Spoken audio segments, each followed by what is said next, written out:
今天来翻新一只话痨猫，必须把脚毛剃一下，当小助理给它剃毛时，马上就好了。哎呦，当妈妈剃毛时，你真的太吵了，你剃个脚毛，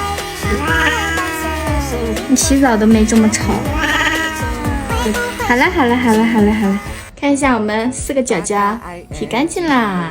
在叔叔身上的浮毛和皮屑，把地上的脚毛打扫一下，就用这个戴森 V12 Nautic 洗地吸尘器，很轻松的就吸走了这一地毛。这边看起来很干净的地板，打开滤包才发现还有这么多猫毛和灰尘。吸我们养猫人的床就得换上这个防缠绕螺旋形吸头，吸走毛发的同时还能除螨。家里面不太好打扫的卫生死角，我都用这个超窄缝隙转角吸头轻松搞定。这些被猫猫推翻的饮料，用洗涤滚筒一推一拉就干净了。来看看话痨猫洗澡有多吵。